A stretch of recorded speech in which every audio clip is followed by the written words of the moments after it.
Erika, we don't hear you. Did you mute your mic? Yeah, I did. Sorry. Okay, we're off to a great start. Hello and welcome, everybody. My gentle and, of course, very modern apes. Thank you so much for being here with us on November 13th, 2023 for SkepTalk, where you guys call in with questions that you have about, ideally, hopefully, fingers crossed, evolutionary biology or the age of the earth or genetics or anything like that. And we do our best to answer. So again, I'm Erika, and my guest today is Dr. Dan Stern-Cardinale. So Dan, please tell us a little bit about yourself and your background and what you're hoping to hear for tonight. Yeah, hi everybody. My name's Dan. I'm an evolutionary biologist. I have a PhD in molecular genetics and microbiology. My specialty is virus evolution, but kind of all evolution is my thing. And I really specialize in taking very specific scientific creationist claims and examining them probably in more detail than they deserve and talking about why they're wrong. So I really, really hope, my deepest desire for tonight is to get somebody who's really, really into like genetic entropy or something, and they're just really enthusiastic about it, and we get to talk about why it's wrong. We got fingers crossed for created heterozygosity. We want patriarchal let's drive. And if you're out there and you're like, I don't know what any of that is, I'm not 100% sure that the creationists who utilize them always do, to be perfectly honest. But Dan and I go way back. We met each other in the debate evolution subreddit, like, I don't know, like 5 or 6 years ago. So we've been doing this a long time. We're old than that, Erika. It was probably like 2015, 2016. We're veterans when it comes to chatting up creationists about their specific claims, and you know, we've been watching the the arguments evolve or experience genetic entropy, depending on how you look at it, for quite some time now. So if you're out there again and you're like, I want to talk about this evolution thing, or even if there's just something, maybe you're totally in favor and accepting of evolutionary theory, but you just have like a question about it that you think that Dan or I might be able to offer an interesting or informed explanation for, please do call in. So it looks like we've got a couple of callers waiting on the line. So I don't know, Dan, do you want to get started? Like, do you want to just get into it, or do you want to...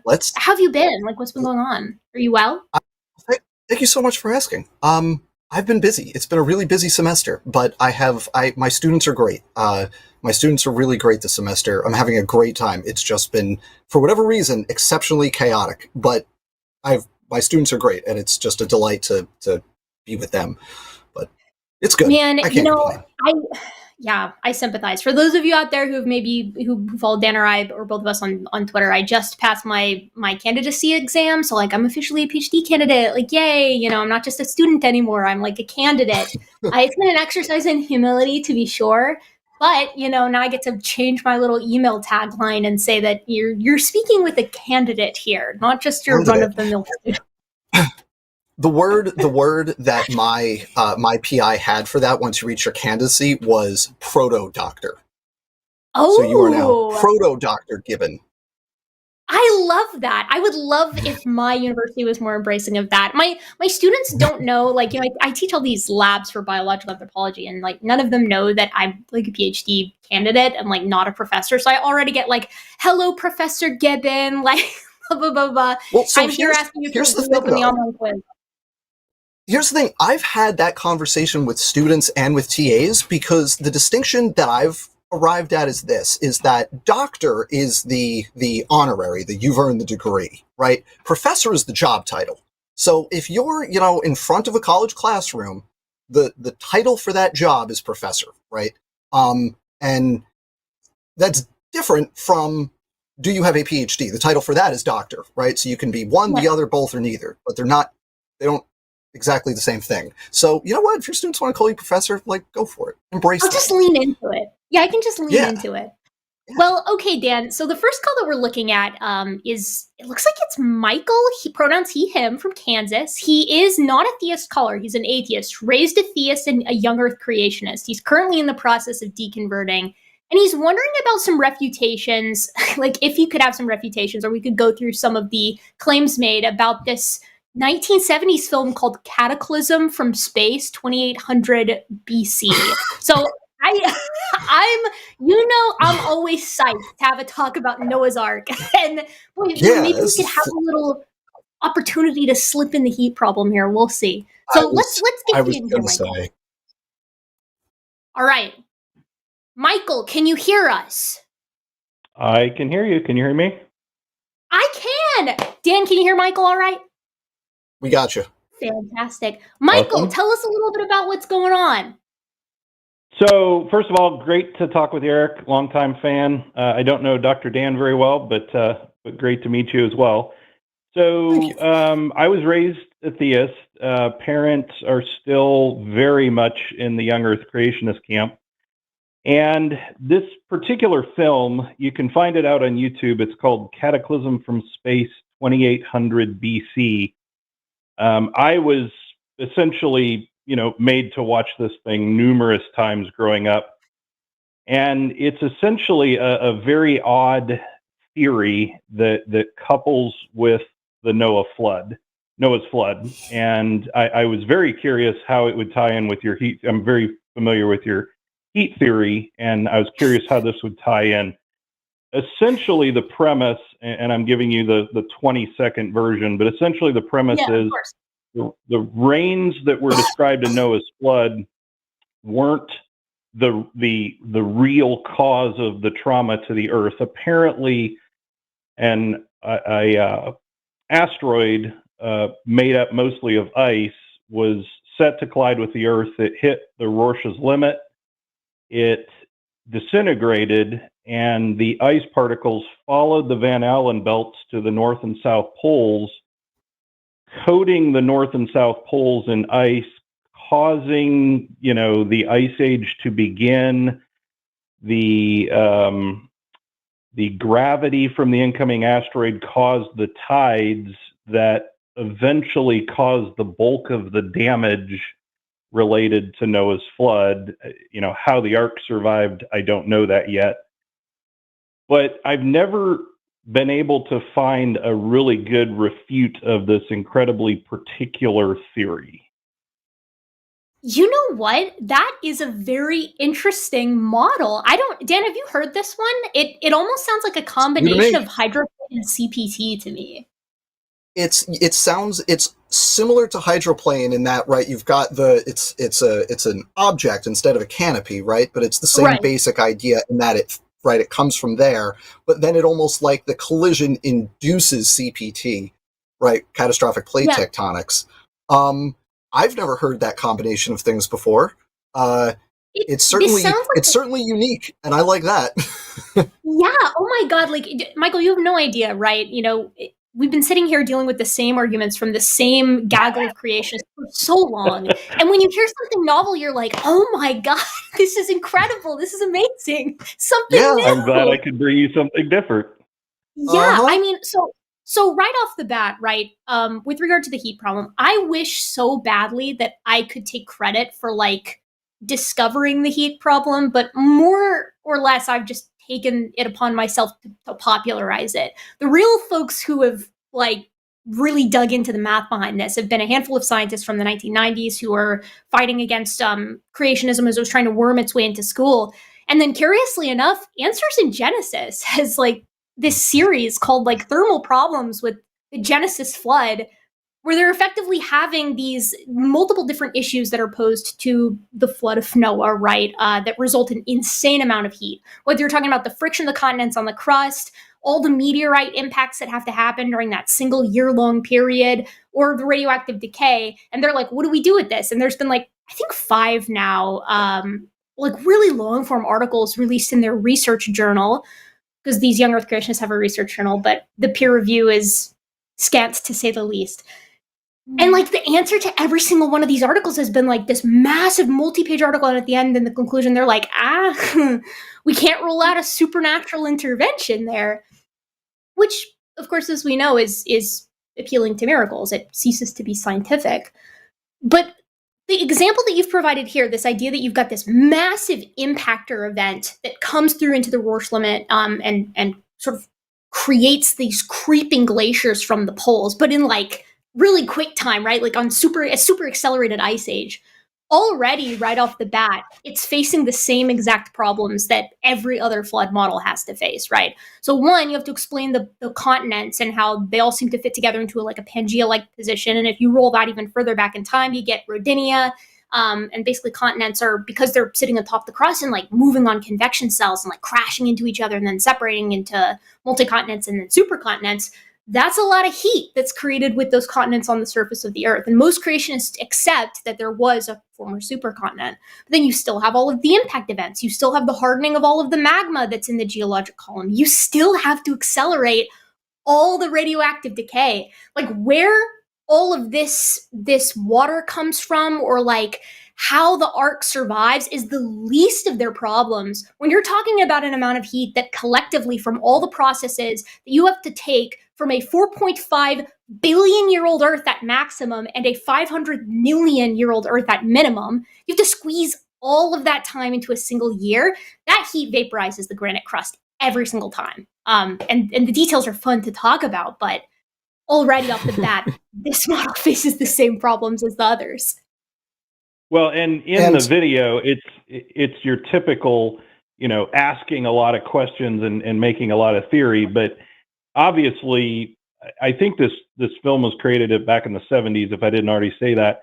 And he specifically mentions, the tidal events from the incoming asteroid not only causing water tides, but tides within the magma. And so I don't recall him specifically addressing the plate tectonic issue. And I assumed the heat problem would still be there, but he seemed to insinuate in the video that the magma, the tidal events within the magma is what caused the sudden plate tectonics to occur. Again, obviously the heat wasn't an issue. There's also another subtle twist to this that gets thrown in halfway through. He essentially insinuates that pre-flood, the Earth had a greenhouse effect, and the greenhouse effect prevented ozone from reaching the surface or the level of ozone we have now, and that allowed people to age over thousands of years instead of 100 years, and that this asteroid event, the impact of the ice on the Earth essentially obliterated the greenhouse effect, and that was another major cataclysmic change. And he wraps all of this into the, could millions of years worth of evidence be accounted for in 5,000 years? So the answer to that question is no, right?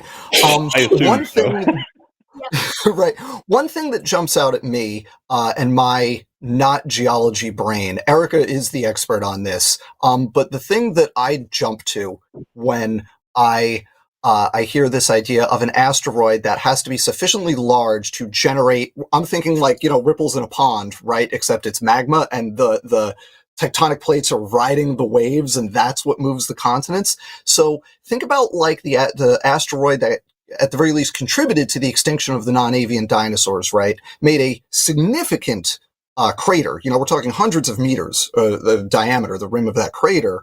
That, if I recall, Erika, correct me if I'm wrong, but I think that was only about 6 miles in diameter. So you're talking like, you gotta be, and that killed the dinosaurs, right, as we say. So that's we're talking about a significant rock here we're not talking a big crater. We're talking literal ripples in magma, right, in the mantle. But the ark survives. So the ark is not just surviving the waves in the ocean, it's surviving the waves in the mantle. And right. It's a wooden boat, everybody. I mean, like, let's just start there. It's a wooden boat. Yeah, it's a big wooden boat that's larger. This is like complete minute point that I feel like isn't brought up enough because but it is, to be fair, so far down the line of issues that I understand why it's not. But like the size of Noah's Ark is larger than, I think it's the Wyoming, the USS Wyoming, like Wyoming, the schooner, yeah. Yeah, that's like our largest wooden boat, and it like leaked and foundered like crazy with the advent of modern technology. And it isn't it like 2/3 the size of Noah's Ark and made of wood or something along those lines? It was the Wyoming. It was, I think, a 6-masted schooner. It's the largest wooden vessel ever made. It survived like however many trips, and then it got in a storm. And because there was so much flex in it, it got all like water was because it's made of wood. That's what happens, right? And water got in it, and it sunk. And like, there's a reason you can't build wooden ships that are that big because they flex, and then water gets in the joints. Yeah, I mean, like, this is mostly my contribution to this, is that, like, it's a wooden boat. Erika has all the math on the heat problem and everything, and but it's a wooden boat. A wooden boat wouldn't survive. It's a wooden boat, yeah. Like, setting aside the fact that, I mean, again, we're talking about the equivalent of over 10 hydrogen bombs being detonated, not even A-bombs, hydrogen bombs being detonated in each square kilometer minimum, right? Of Earth's surface. That's the amount of heat that we're talking about here. That if you combined exclusively the radioactive decay that you have to speed up during the year-long event of Noah's flood, because I noticed, Michael, you said, could you fit the millions of years that we have to accommodate? And it's not just a million, right? It's 4.5 billion years worth of geologic column at maximum, and at minimum 500 million years. So let's take the conservative estimate. 500 million years occurred during Noah's flood, right? Because that's what the creationists say, that the flood laid down the geologic column from the Cambrian roughly to the Cretaceous, although as Dan and I have been paying attention recently, they're starting to push that a little bit. It's interesting. Yeah, there's a lot of disagreement on that. There's a lot of they can't disagree on where the flood ended, which, like, considering this is the biggest geologic event to ever happen, period, in the history of Earth to young Earth creationists, the fact that there's disagreement on where the flood boundary is, where it started and ended, is like concerning to say the least. But you're talking about, like, Dan's saying, you got this wooden boat that is, you know, a third larger than the Wyoming, the largest wooden boat that foundered during a storm that humans have ever made to our knowledge. And we're not just talking about a storm. We're talking about the biggest storm of all time, according to young Earth creationists, during a year-long time frame that released so much heat from the speeding up of the radioactive decay, the movement of the continents on top of the crust, the hardening of all of the magma, the solidification and lithification of all the limestone, all of the impact events. We're talking about all that heat in a year-long period, and the boat is made of wood, and it's the worst storm ever. And, like, it's just not going to happen, right? Like, so even if you've got, like, these interesting mechanisms, and again, clearly this model, whatever it is from the 1970s of like a big impactor creating this glaciation at the poles, I guess it wasn't very popular in contest with the vapor canopy model and CPT, and Walt Brown's hydroplate, if memory serves, was like 80s, 90s, like around that time period as well. I guess those ones were just more popular, a little bit of a selection going on there. That was exactly right. Those were the survivors coming out of the 80s, yeah, those three. So what you're saying is, despite the mechanism being fairly unique, you're still dealing with the problem of volume, the volume of heat, the catastrophe of the waves that supposedly could, you know, pile sediment layers extraordinarily deep, extraordinarily fast, but here's a wooden ship surviving it all. Well, precisely that, and then also the geologic column doesn't record a single massive ice age. Right, like we're setting aside the intricacies entirely of, like, you can talk about the problems with Noah's Ark from like a macroscopic scale and then get more specific with all of the issues. And you can do this literally for months if you want to. Like, we could sit here and talk about all of the problems for months on end. But moving inward, right, even just over the past 200,000 years, we see these glaciation cycles as the Milankovitch cycles of the Earth as it engages in precession, right? You can see the glaciers encroach on the equator and then recede, and then encroach and then recede, and then encroach and then recede. And, like, how is all of this supposed to be accounted for in what this model is proposing is like a single giant ice age? Actually, to be fair, though, to be fair, Jeanson has an answer for the ice age thing. If you read Replacing Darwin by my favorite, Dr. Nathaniel Jeanson, Harvard PhD, who works for Answers in Genesis, His answer is, hey, look, I agree. There was an ice age after the flood. Scientists say there was at least one ice age. We agree. We agree. There was an ice age. We all agree on that. That was his answer to ice age. Is literally what he writes in Replacing Darwin. There's no further explanation. It's 3 sentences. It's 1 paragraph. It's, I said there's an ice age. They said ice ages. We're all good. Move on. It's a classic. How many ice ages? What? No, I didn't hear. How many? No. It does, how many? I didn't hear that question. I'm sorry. We agree. We agree. So you can't just replace, like when we're talking about the layering of sediment, you can't just increase the energy and the chaos and say that you swap that out for time. That multiple layers were suddenly piled up quickly because we increased the volume of the chaos. Well, because think of it this way, right? Like the way that we reconstruct paleo environments of the past, whether we're looking, 200,000 years ago or, 10 million years ago, is we look at isotopic ratios within that rock. And one of the different ratios that we look at is oxygen 18 and oxygen 16, right? To tell us what the general temperature is of the atmosphere when that rock was laid down, right? And we're talking again about this geologic column of 500 million years minimum, where we see the oxygen content and the temperature within the biosphere that we're looking at fluctuate in incredibly brief amounts of time geologically, but vast time scales to us who have 100-year lifespans max. And how is the flood? How are you going to create a mechanism within the flood to explain this kind of thing, right? The fluctuation of microenvironments and local climates, or the succession of animals. Why do they preserve in a specific way, all the way down to the plankton, which you can see evolving, quite literally evolving in their form through layers of rock that are only a foot deep.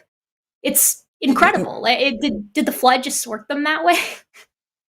We also have, and this is, I'm speaking outside my specialty here, so correct me, geologist, if you're in the chat, correct me. But we also have things. We also have things like canyons that are subsequently filled in with sedimentation. So you have a situation where the rock gets carved out and then it subsequently gets filled back in, right? So that can't happen when the whole environment is inundated in a flood. You have to have multiple wet, dry cycles for that type of thing to happen. And yet we find that in the middle of what all creationists agree is flood sedimentation. How do you dig out a canyon and then fill it in with new sedimentation in the middle of a flood? You've got lithification that has to happen while everything is, lithification, which includes drying out periods, that has to happen, what creationists suppose is miles underneath the biggest flood of all time. Like, how are you going to dry out at the bottom of the ocean while more sediment is being deposited on top of you over and over and over again? It's not feasible in any sense of the word. And one more small thing that I think is my favorite, just teeny little thing with the way the math works with the flood that comes, Erika, I don't know, I think I heard this on your channel for the first time from our friend Jordan, that just the radiation that was released in the potassium in the people on the Ark would kill them if you accelerated that rate of radioactive decay. The potassium in their body would be sufficiently radioactive to kill all of them if you accelerated it to the rate necessary. And I just love that teeny little fact that somebody took the time to sit down and go, how much potassium is in the human body? How fast would it have to decay? Okay, everybody's dead, right? They actually did that math. And I love that little bit. No, and Jordan is he does a lot of the physics stuff for both Dan and I. We're in a group together who's like, he's a nuclear engineer. Yeah, he's a nuclear engineer. But we all get down together sometimes and we're like, okay, let's tackle this young earth creationist idea and see from our different specialties, where the problems abound. And Jordan has really highlighted just how problematic the radiation alone, take away the heat. The radiation in and of itself is just catastrophic. We're talking about the sterilization of the planet hundreds of thousands of times over, right? It's not going to work. So start the flood however you want. Hit it with a meteor, break the vapor canopy, initiate catastrophic plate tectonics, do the tidal pumping. It doesn't matter how you start the flood. It doesn't matter how the flood commences. There are all of these uniform problems that Noah's flood, from a young earth creationist perspective, has to account for. by their own admission, given they've been trying to solve these problems for decades and decades and decades, and they cannot solve because the problem is fundamental to our understanding of physics. Like, it just doesn't work. Awesome. Well, thank you guys so much. I really appreciate it. It's been very informative. Thank you very much, Michael. We really appreciate you calling in. Thank You you. guys have a great day. You too. You too. Man, I'm always psyched to get a heat problem call. I feel like the heat problem is just, it's such. I remember Andrew, or no, it wasn't actually Andrew Snelling. It was Jason Lyle, the young Earth creationist astronomer that they like to quote out for those of you who might not know. Yeah, astrophysicist. That's right. And at one point, I think it was actually the Standing for Truth channel. He was like, people like to pretend like the heat problem is this knockdown, drag out argument, but it's not a bug, it's a feature. And it's like, no, this is nuking the modem from orbit. That's what we're talking about here. His argument was that you need the heat to start all of the processes. You need the heat to move all the continent. Like, it's not that moving the continents does generate heat, but you also need heat to get it started, which, like, okay, true, but now you're just making the crust into plasma on the front end instead of the middle. It doesn't get around the issue that the crust is now plasma. Yeah, like, we're the full vaporization of the granitic crust of the Earth over 24 times. Like, you can vaporize that granite crust once and then let it harden and do it over 24 additional times. That's just keep going. You can just keep going. And you know, Dan and I have been, again, we watch what the Creationists are doing all the time, and it's just like, it's been really interesting to see them slowly come around to accept that this is going to have to be a supernatural solution for them. It's going to have to be. And that's super problematic because Ken Ham, Ken Tobin, every single one of these guys is like, no, our thing is scientific. We can support our idea with, you know, cold, hard facts and science and all that kind of stuff. And it's like, no, you can't. And once this admission reaches the surface, we're done. And here's the thing, though. I, like, as somebody who, you know, does my thing is for arguing against these creationist ideas, I have no problem if a creationist wants to say the flood was a supernatural event, full stop. You still have to make the argument that there's evidence for it in the geological column and yada, yada, yada, yada. You can still, like, and we could fight it on those grounds, right? You could have the radiometric dating fight and the isotope decay chain fight and the oxygen isotope fight, right? You can have all of those things, but I think the creationists are actually making their own lives harder by insisting that they have a solution to this that doesn't involve a miracle. All they have to do is break the glass and just say the flood was a miraculous event.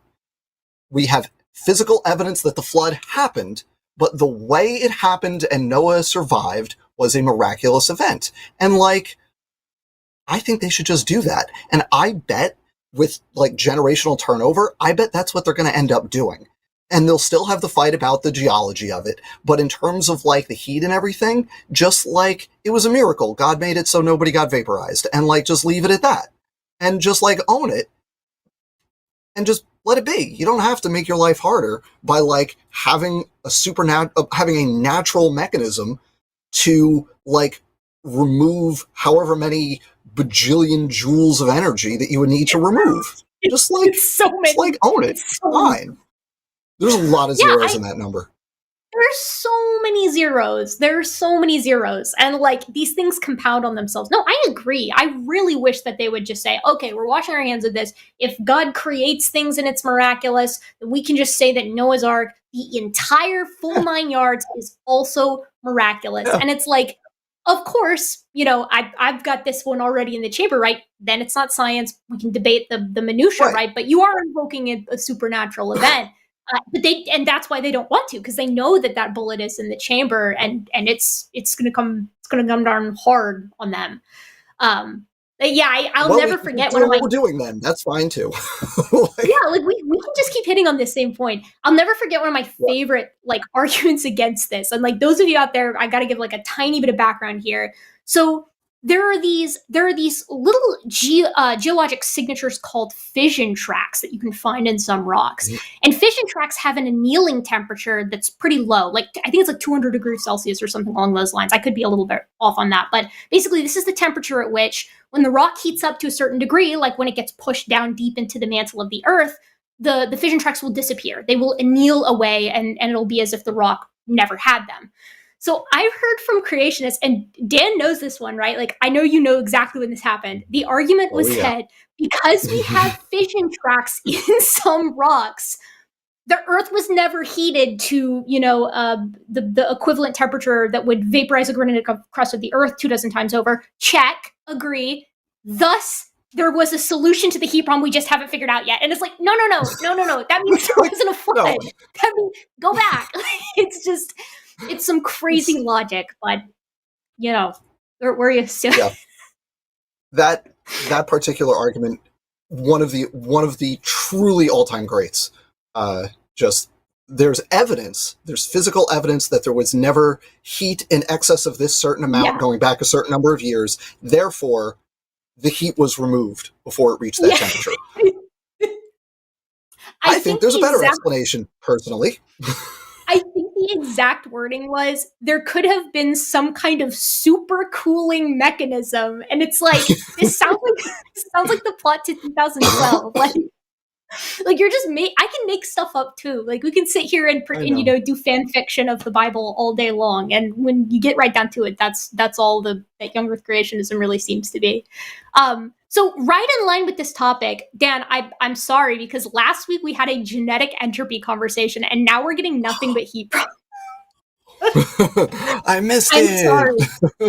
I know. I'm sorry. So just to say, if you guys are out there and you've got like a question about the young Earth creationist genetics that's been going around, the buzzwords that you're seeing on Answers in Genesis or anything of the sort, please do call in, because Dan is just absolutely champing at the bit to get at some of that. I'll tell you. In the meantime, though, genetic entropy, created heterozygosity, the recent mitochondrial Eve stuff, just give me all of it. Let's do it.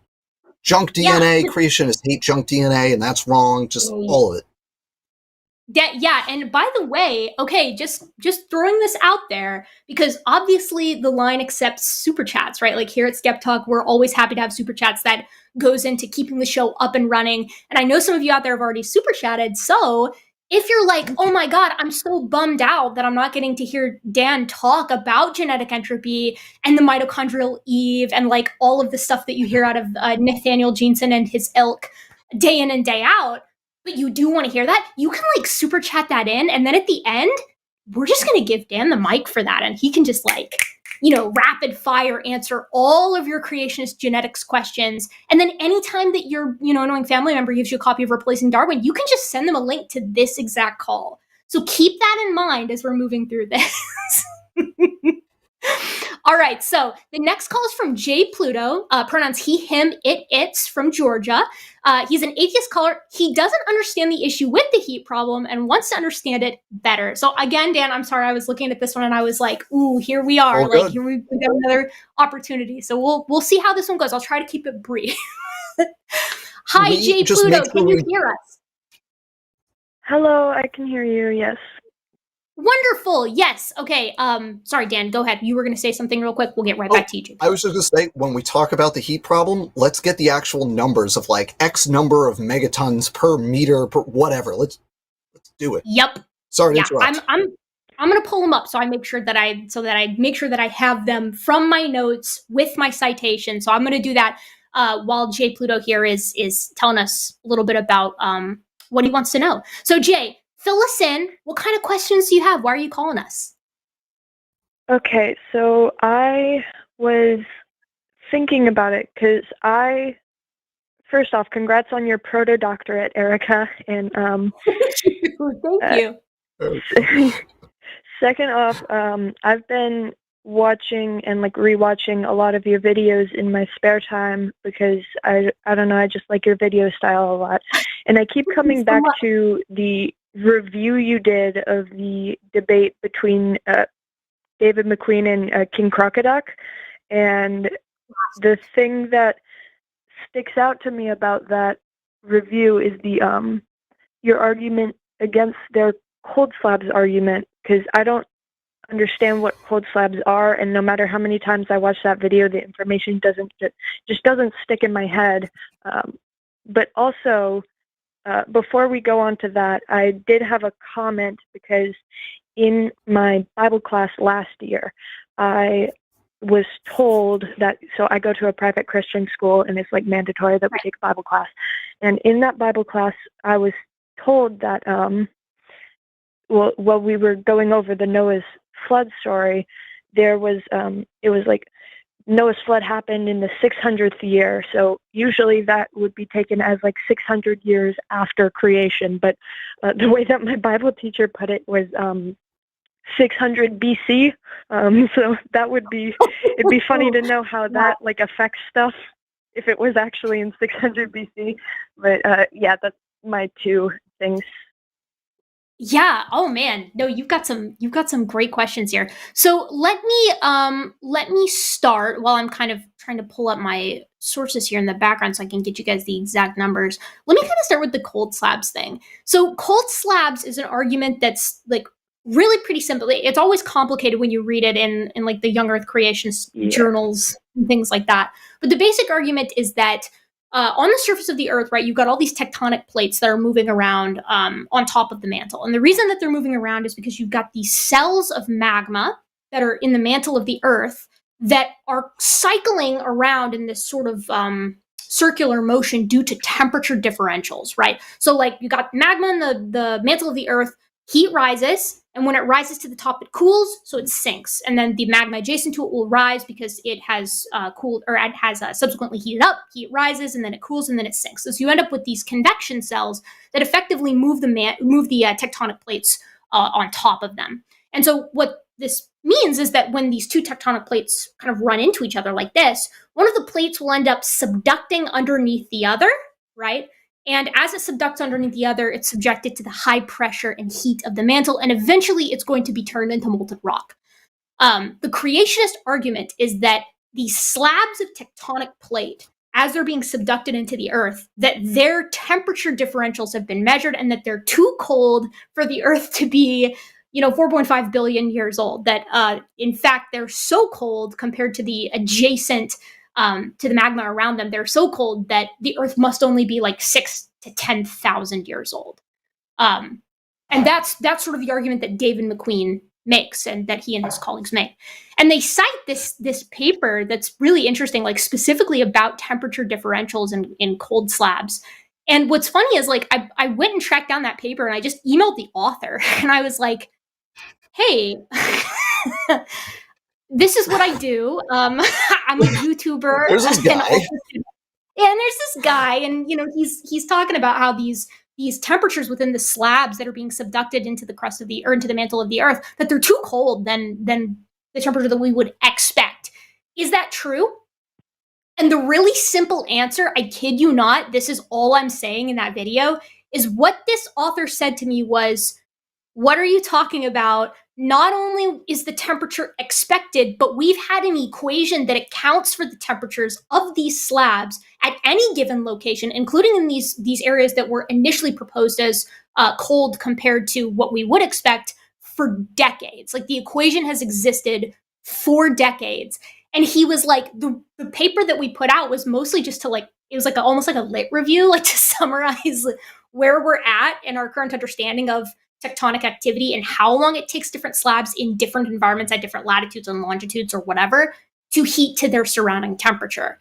And I was like, this is genuinely the problem a lot of the time, is that the people who are doing the legitimate science, right, the people who are dealing with these large-scale foundational ideas in geology, they're dealing with problems that are existing today. Creationists are digging up problems from the literature from the 1980s that have been worked on, solved, and subsequently are 6 to 8 problems down the line than what they're working on now. So my advice to anybody out there who's got like a any kind of idea in young earth creationism, be it genetics or fossil record like paleontology or genetics, right? Like email somebody who studies that. And I promise you, the person who's looking at the paper, who released the paper, or who is sort of tangentially even related to the subject at hand, will shoot you an email back and be like, all right, here's like a layman's understanding of what's going on. Does the cold slab thing, does that kind of clear up a little bit what's going on there? Yeah, that makes a lot more sense. Also, in that same video, you mentioned that cold slabs is what they're sometimes called, but what's like the other name for it? What are they usually called? I mean, I know there was a term that was used in the paper that I cited. I can't remember it off the top of my head. It's been quite some time since I've looked at that. But if memory serves, they basically use terminology for any given subducted plate, whatever it may be. And they deal with each plate on a case-by-case basis. There's not like some special terminology that is like, oh, here's this aberrant plate that we can't deal with. It's just like, okay, like we're looking at this plate at this given location, given its surroundings and given its rate of subduction, here's when we should expect it should reach ambient temperature. Does that help? Yeah. Yes, Wonderful. that helps a lot. Thank you. And of course. Dan, do you have anything to add while I try to pull up some numbers here? I have precisely nothing to add to that because I do not know anything about geology at that level. I'm so glad you've done all the research on that because that is so far out of my area of expertise. Oh. What I can contribute to this conversation is the 600. It was 600 BCE, right? Is the proposed year that we're talking about? So that's my Bible teacher. Yeah, she said that it was 600 BCE, and that was just very funny to me. And so because that's genetics. like smack what do you think dab about in the that middle with the of genetics? I don't know. So, I mean, let's just put aside the genetics for a moment. 600 BCE is like Iron Age Greece, for example. Like you can see right there, like we got Greek mythology right there. That's the time we're talking about. Like we're talking when people were writing epic poetry. We have like cities from then that we can dig up and they were not inundated in a global flood because they're, relatively close to the surface and not, thousands of layers of sediment on top of them. We have written records that go back past then from Greece, from Egypt, from other places. And it's kind of weird that you think at that level of society, I mean, put aside Greece, Egypt, my goodness, I don't remember my Egyptian chronology, but like, we're well into it at that point. Middle or there's I forget what the terminology is, right? No, you're right. It's Middle Kingdom. It's like Middle Kingdom. Middle Kingdom. Middle Kingdom, I think, is where the flood's supposed to end, or where the Ice Age is supposed to be in the traditional model. So we're way more recent than Middle Kingdom Egypt at that point, and we have 600. Yeah, good chronology from Middle Kingdom Egypt, right? Straight through. I think it's like the Ptolemaic period, right? Like Greece has already come in and like put in there. It's been a long time since that was the Ptolemaic period was after Alexander the Great, and he was more recent than that. That was more. You're talking the archaic. Like we have statues from that period, right? We have statues that survive from then. There was not a flood that at that point. It's like we have art that survived that, and like forget about all the stuff with the wooden boat. Like vases are not surviving. Yeah, I think we should all, creationist and not, should all agree that like a decorative vase did not survive the global flood, right? But we have like parchment writing shouldn't survive. Yeah, right, absolutely. Oh my goodness, yeah. You're right. We have writing at this point on something that approximates paper. Yeah. No, just no. It's not going to happen. Oh my goodness, that's amazing. So I just want to appreciate how amazing this is that two callers in, both about the flood, and both have brought us something that I have never heard.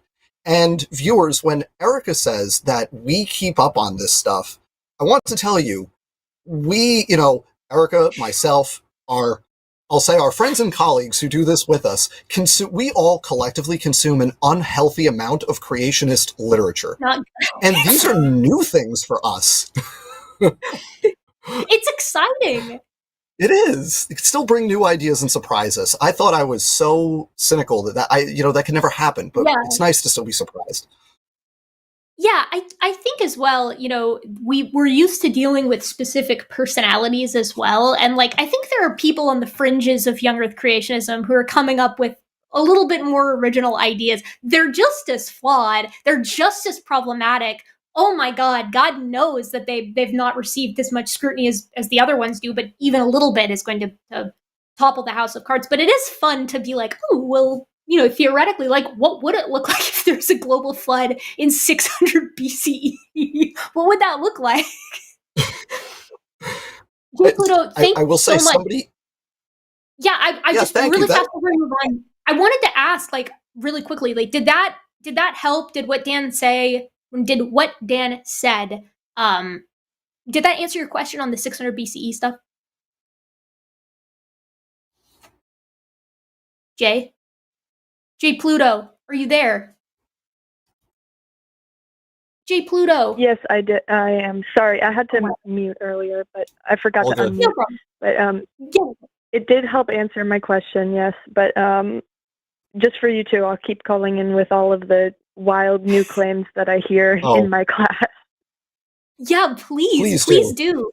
Yeah, write it all down and then call in and ask. And honestly, I appreciate so much that you're being a presence there. I'm sure that you're posing some interesting challenges to the people around you just by being there and asking these kinds of questions to them as well. So thank you very much.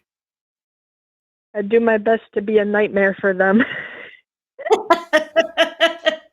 I'm sure that's how they feel too. They can be a little prone to hyperbole. So thank you again, Jay Pluto. I'm gonna let you go and have a wonderful night. Thank you, Jay Pluto. You too. Thank you. Bye. Bye.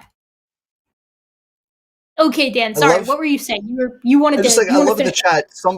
Somebody suggested that the Great Flood caused the late Bronze Age collapse. You know what? Let's do it. Let's go for it. I'm in. Do it. I'm in. Forget it. Make it a flood that's like a little bit shallower. Don't have to worry about the geology. Just let that say it was created in place. The flood caused the late Bronze Age collapse. There wasn't a corresponding collapse throughout the rest of the world. We'll fix it in post. Fine, whatever. Yeah. Like we'll deal with that later. Yeah, it's fine. The people who weren't, they were just like, it was so shallow of a flood that it was only like however many cubits above like local mountains, and like if you go far enough away, it wasn't inundated enough to like kill everybody. So they're okay, they're fine. Like, what happened over there? Oh, that sucks. That sucks they're over like, there. Good thing we're up here. Doggerland has been submerged. We don't have it anymore. There goes Mesopotamia. Yeah, it's out. What you gonna do? A bummer. Yeah, what are you going to do? Yeah, I also think it's really interesting because I've not heard either of those ideas before. It's almost like because there's a monolith of like young earth creationism in Answers in Genesis and like CMI and ICR and stuff like that. These smaller groups are allowed to kind of pop up and proliferate in their own little communities. Man, what does that remind you of, Dan? Like smaller groups being able to occupy these little niches and like proliferate in their own niches, and then there's selection, and some of the best ideas kind of take over, propagate, and they compete with each. I don't know. Well, boy, I don't either. It's a real head scratcher. Oh man. Okay, I wanted to take. I pulled up my sources here, Dan. I got the heat problem sources here for anybody out there who's just curious. Oh, so in case you're wondering, right? So the amount of joules that is required to boil off the oceans, right, is 5.6 times 10 raised 26. The amount of joules required to vaporize the ocean is 3.7 times 10 raised 27.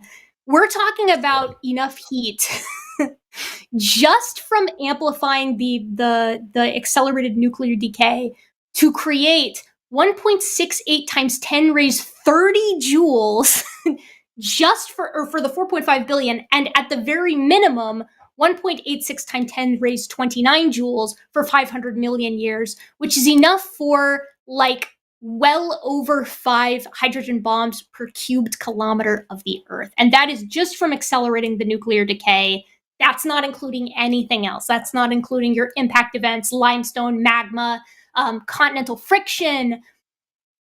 The water itself moving. The water All itself. of this, all physical motions are going to generate heat, and that number doesn't account for any of that. And all of that heat would be greater than any observed geological process we've ever. Think about the biggest earthquake, the biggest volcano, all of those things. Put them all together. It's still way less than that amount of heat that we're talking about. On top of the radiation. I love this so much. So fun fact, Dan knows this already, but like fun fact for you guys out there, right? So Answers in Genesis is over here. They're toiling away at trying to like reduce the amount of heat. And even them, just for the subduction alone, like just for the continents like moving atop the mantle, it's like 10 raised 28 joules. It's just an insane amount of heat. And then you've got Walt Brown, who's like, those guys are doing catastrophic plate tectonics. That's their model for like young Earth creationism, explaining the geologic column, like starting the flood. It's basically just like the continents moving really fast on top of the mantle. It's bonkers. And then over here, you've got Walt Brown, that guy who we were talking about from like the 80s and the 90s. And he's the hydroplate guy. So he believes that you've got like this granite crust over the surface of the Earth, and then tidal pumping from the moon, like fractures the surface like the shell of an egg and allows all this water that's been underneath to like spew forward. And when he was asked about like how much heat is this whole process using your hydroplate model, like how much heat is that gonna make? He was like, probably about 5,000 trillion 1 megaton H bombs. 5,000 trillion. His number. 1 megaton H bombs. What? That's so much. I've actually read that publication of his because I needed it for something. So I went back to see exactly how the Creationist described it. And it's his own words, trillions of 1 megaton H bombs, right? It's him describing the magnitude of the release in those terms. It's not a thing that like, oh, the evolutionist just said it in the dumbest way to make it sound big and say, no, it's the way the Creationist who came up with it chose to describe it. I want to make that clear for everybody. Yeah, like these numbers, again, I was saying at the beginning, right? Like these numbers are not from the secular community, because by and large, it's kind of a weird dynamic. The scientific community, like for the most part, often forgets that young Earth creationism like even exists, and yet there's still these really big cells of it in the general public that are alive and well and pushing back against progress. But like these numbers of this insane amount of heat, they're not secular numbers. AIG's come up with their own. Walt Brown's come up with his own. I think Snelling has independently done some work outside of the bounds of AIG, but I can't remember. A lot of them have come up with these problematic numbers. And like on one hand, you kind of have to respect it because at least some of them are trying to grapple with the problem. But that respect just gets really flushed down the toilet when they're like, we'll figure it out eventually. It's not really that big of a deal. Oh, man. All right. So we have Rich, pronouns he, him, from New York. He's an atheist. And his question is, was there a purpose to the suffering of the animals in the creation story? Why did they have to suffer for human mistakes? So, Dan, I think this is going to be more of like a you and I both kind of given our perspective on this. I don't necessarily know that this is coming from like a scientific perspective, but let's give it a go. Let's see how it hashes out. Yeah. Rich, you are on SkepTalk. Welcome. Hello, Erika. Hi, Dan. Hi. This is just, I've been an atheist for probably longer than you guys have been alive. I'm a little bit older. But this has been bouncing around in my head. All my friends who are, I have my friends who are the vegans and all this stuff, but they're religious. And they're talking about the suffering of animals. And then just one day I was talking to one of them. I says, so why did God do this screwed up things to animals? Because we fucked up.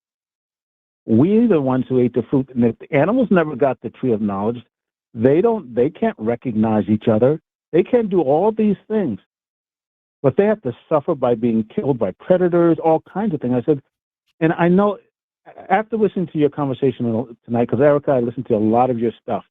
It may seem to be a mundane question, but This is a question that I think is maybe another angle to the creation story and how absolutely stupid and ridiculous it is.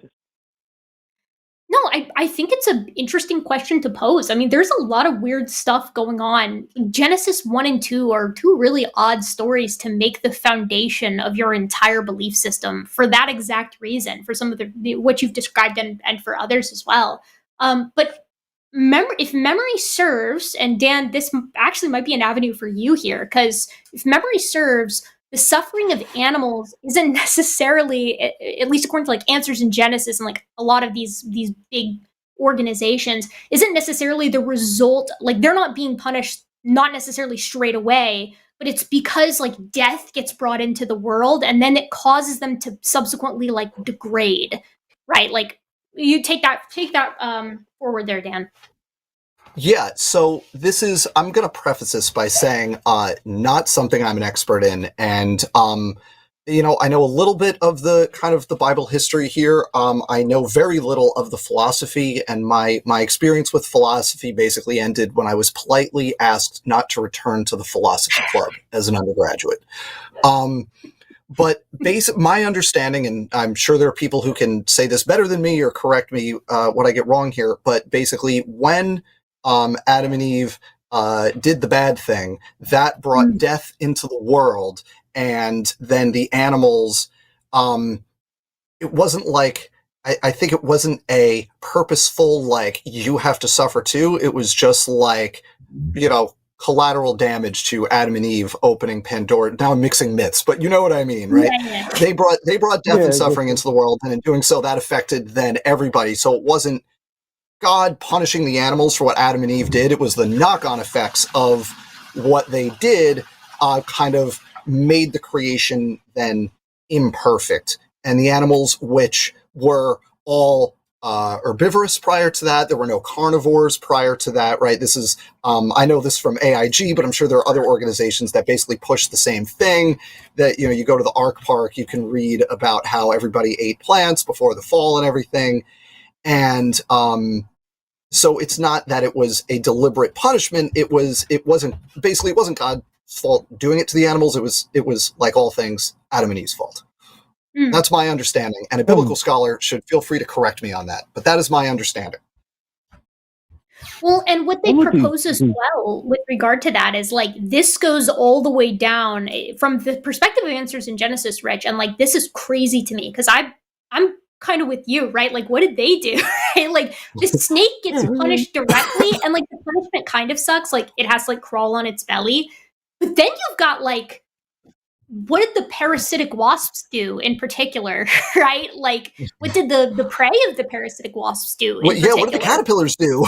Yeah, like they've got a pretty severe punishment that's like way worse than tempting humanity to fall into and despair and bring death into the world. And then it's like you've got some really, bed bugs. They procreate by stabbing each other. It's called like traumatic insemination, right? You've got all these animals and plants living incredibly violent lifestyles that are really not so hard to see how they came about from the perspective of natural selection and evolution. But when you're looking at it from the perspective of like peak, pinnacle, no death literally at all in the world, and they won't even describe what that means. Like, when you eat a plant, the plant dies, but I guess that doesn't count.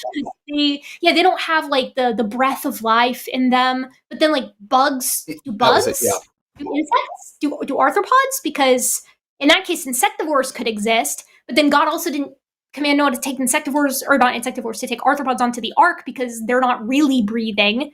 And then also it's like a whole mess. But they propose that this goes down to the genetic level, right?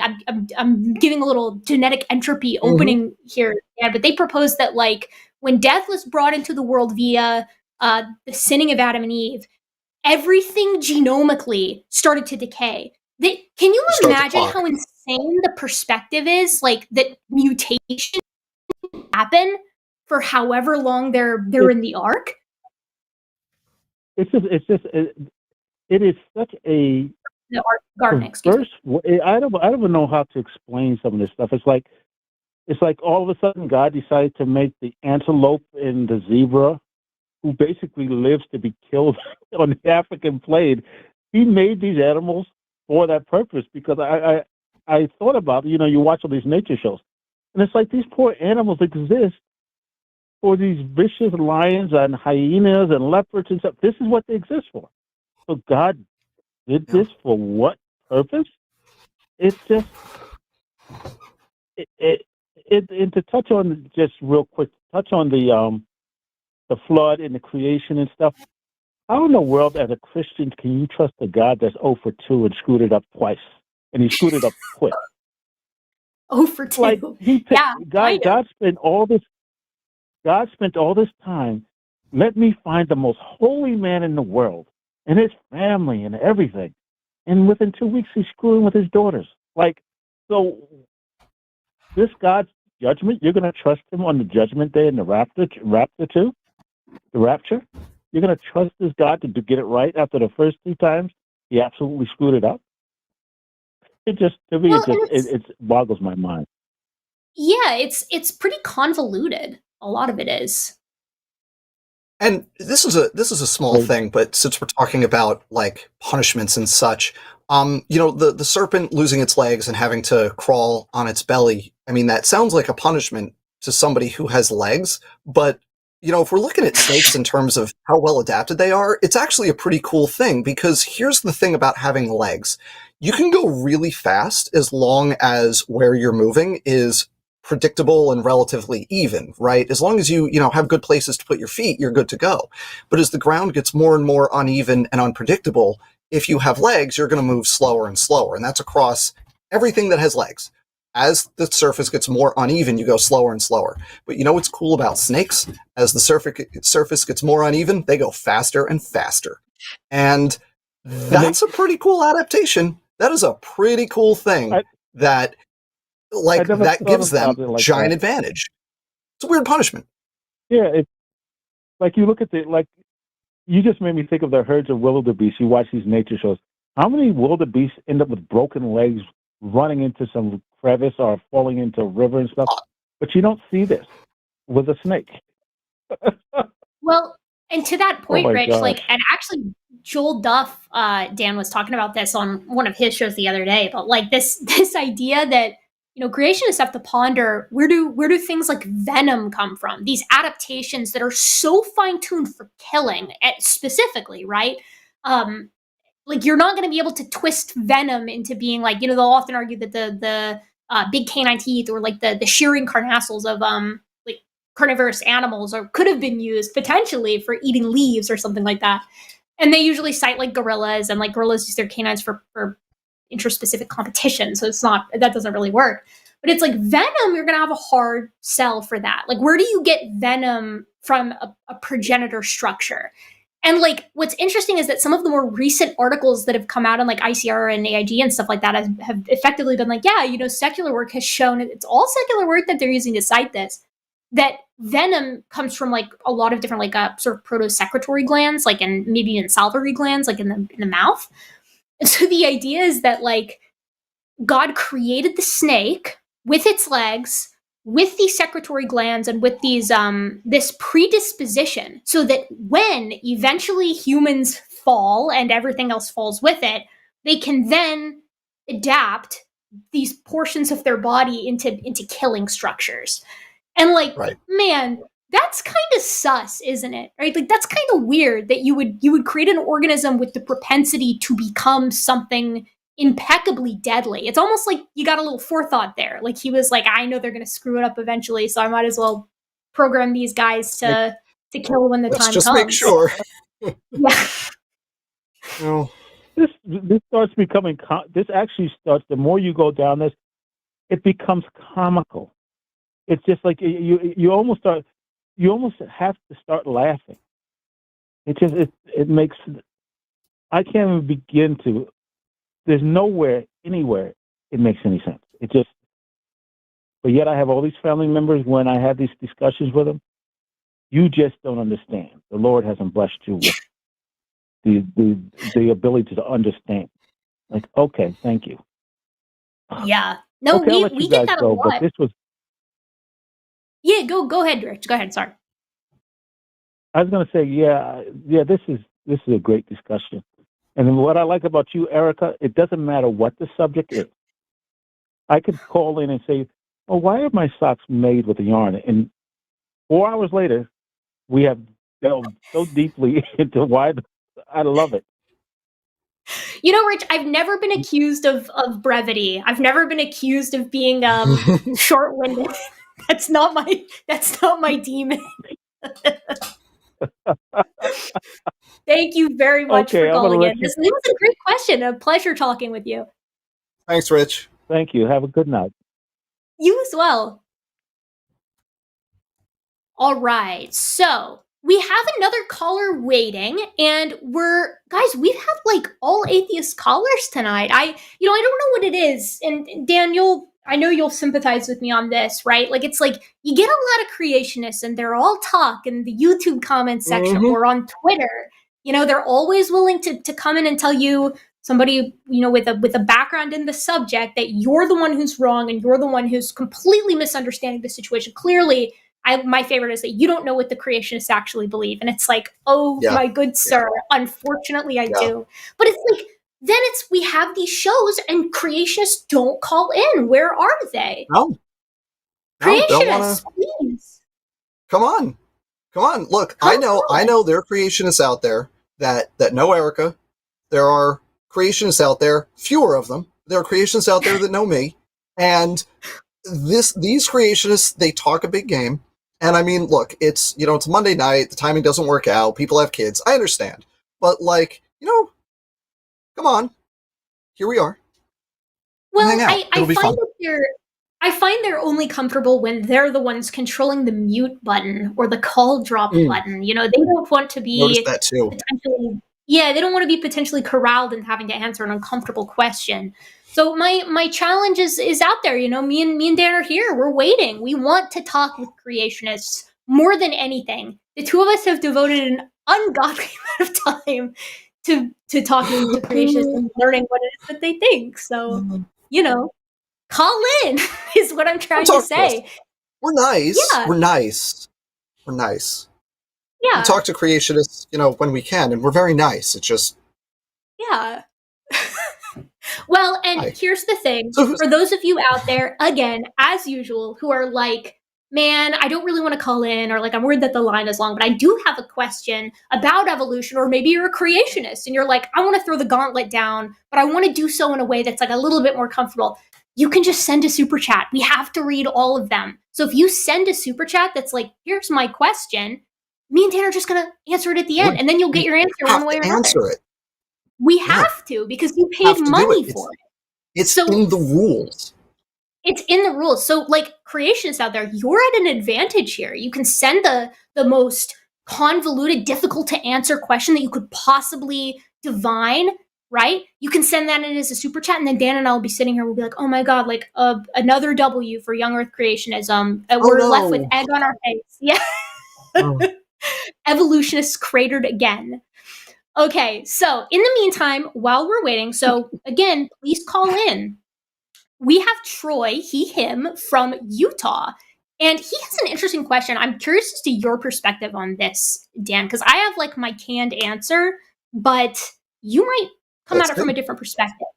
He wants to know, what is the evolutionary impact of trophy hunting in particular? So, Troy, my friend, you are on SkepTalk. How are you? I am fantastic. How are you? Wonderful. Better now that you're here. Doing great. Awesome. So I just came back from hunting, and I had a weird thought of what the effects of hunting are. Because if we are constantly taking out the largest animals, that's what the hunters want.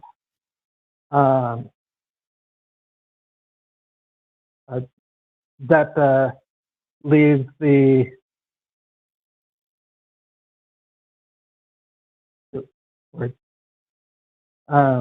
if we're taking out the largest animals before they can procreate, what will the effect be? So I looked up and found one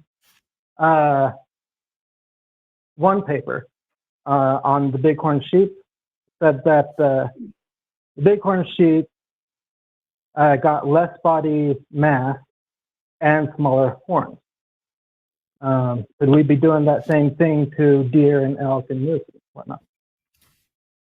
No, that's a great question. And like, Dan, you take this one away. Because again, I got my canned answer, but mine has to do with elephants. Yours, I don't know if yours does, but mine's the elephant. I figured you were going to go with the tuskless one because that's the thing that immediately jumped into my mind. Now that's a special case because they went through a bottleneck and still are highly endangered, right?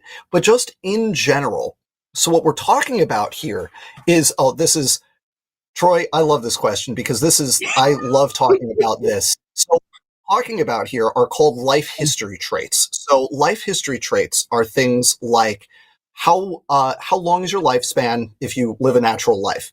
How quickly do you reach sexual maturity? How many times do you reproduce? How many offspring do you have? How big are you when you reproduce? Like, these are life history traits. These are things that are like, how do you allocate your energy for like the big picture things in your life? And what we're doing here with hunting is imposing what's called extrinsic mortality. So extrinsic mortality is a source of mortality that is independent of the thing that's dying. So like disease is extrinsic mortality, right? It's something other than old age. Getting eaten by a predator is extrinsic mortality. And what we know when you have high extrinsic mortality in a population is you shift all the life history traits in the same direction. So you move towards having more kids earlier in life and putting less energy into each kid.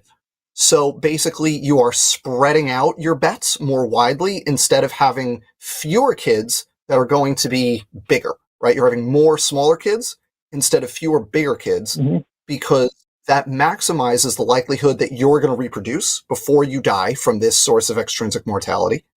And it maximizes the likelihood that your kids will survive. So what we would expect if we had very strong selection, if this was like the dominating, selection pressure operating on these populations, which it probably isn't, right? Because hunting is pretty well regulated and, you can only do so much every year, right? If you were to kind of make that a very strong selective pressure, what you would expect to see is over time, shorter kind of lifespan, faster maturation, more kids at a time, smaller kids, earlier reproduction, basically as you're moving away from the traits that make you an attractive target for hunters. And I can give you an example of this from the natural world where it's a much stronger selective pressure than hunting. And it's Tasmanian devils. So Tasmanian devils have one of the few instances in the world of a transmissible cancer. It's a tumor that grows on their face. It's called devil face tumor disease. And so this appeared in the 90s. And it's actually, and I want to be very clear about this because it's a very unique situation. It's not like a virus that causes the cancer that transmits. It's the actual tumor cells will jump from individual to individual when they like fight and they scratch each other's faces. The actual tumors will jump from individual to individual. And up until relatively recently, this disease had a 100% mortality rate. And it would basically, the tumor would grow and it'd basically take over their faces and they wouldn't be able to eat or breathe. And so, I'm going to get the numbers probably wrong here, but basically the unaffected populations, the average time to sexual maturity for the Tasmanian devils was about 2 years and the lifespan was longer than 3 years. And in the populations that were affected by devil-face tumor disease, it would on average kill them within 18 months. The average lifespan decreased from about 3 years to 18 months. And so what would happen is they would reach sexual maturity at 12 months. And they would have more kids per litter, and they would be smaller, and they would mature faster. And so basically this very strong, very striking source of extrinsic mortality basically shifted the entire life history dynamic of the affected Tasmanian devil populations. by basically causing them to mature more rapidly, reproduce earlier, because within those affected populations, only the individuals that matured the fastest and reproduced the soonest survived. And of those, the ones that had the most kids their alleles were most well represented subsequently. So that's the kind of thing that can happen. You could have these very big changes in life history traits due to imposing this kind of selective pressure. I'd be surprised if hunting was a strong enough selective pressure to do that, but that's basically kind of the gist of the effect of that kind of thing. That was a long explanation, sorry, but that's kind of what's going on here. Yeah. No, that's awesome. No, I mean, that makes sense. So, like, to answer the question, right, like, if we're looking at bighorn sheep, as in the example that you gave, right? So if you had completely unregulated hunting of bighorn sheep, the horns are going to get smaller, the body size is going to get smaller, both of those being characteristics that hunters are favoring. And then over time, they're going to reach sexual maturity faster, reproduce earlier, and reproduce more offspring, because the selection is basically like, you better do it fast, because the second that you become a prospective target, you're out of here, right? So that would be the trajectory that, based off of what Dan is saying, that's where I would imagine that it would go with the bighorn sheep. Interesting. Does that make sense? All right. Yeah. So I had a thought that shoot. if a mutation comes through where a deer is still